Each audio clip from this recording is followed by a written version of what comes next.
Hi, welcome everyone. In today's video, I'm going to show you how to decide which scale you have to use in your simultaneous equation models.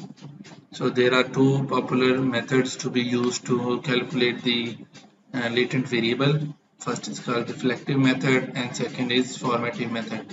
So in this video, I'm going to first of all give you differences, and then I will create one example. With it you can understand when to be used which one. So first major difference is that it's the arrowheads. If you see in the reflective, the arrowheads are going out of the latent variable, which is satisfaction, and in the formative the arrowheads are going towards the latent variable. So it means that in for a reflective, the latent variable is an independent and the items are dependent, and in the formative the items are independent and the latent variable is dependent. So in terms of regression analysis, it defines the order. So it means the example as it is shown here. So when the latent variable is independent, it means it will happen first and then it will lead to the items. For example, if he has written the statement for first item, that is um, that he has given the statement here. For example, and for the formative, the items will happen first and then the latent variable later on. Okay, so it means for F1 he said if the service is good, then I am satisfied.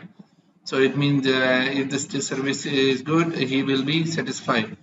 Okay, here it says I am satisfied, then I appreciate that hotel service is good. So it means that the order is different. So this way you define. So I will another give you a detailed example. So we use formative when the items are actually explaining one part of the scale or the latent variable, but alone it's not the complete part. And as a whole in reflective, each item is actually an outcome of what latent variable is trying to say.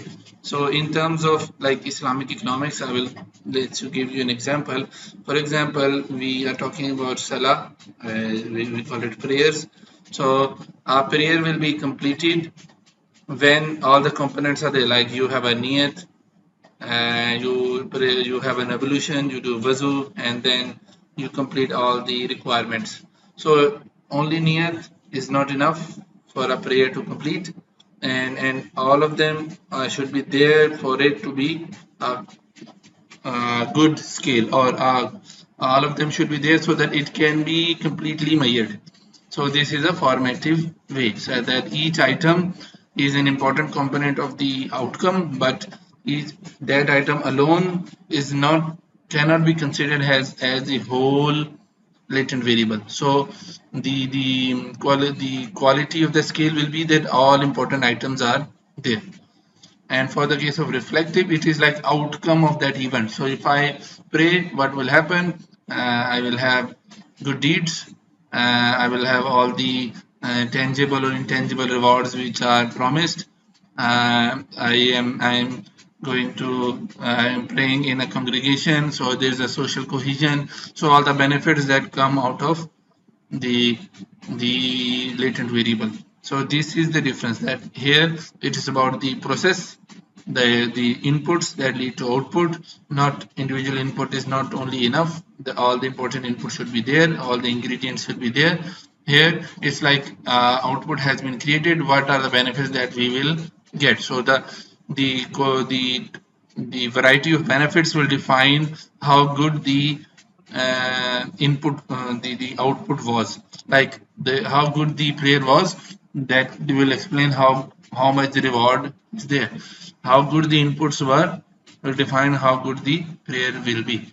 So this is the way you can differentiate between a formative and reflective scale. Thank you very much for watching. See you next time.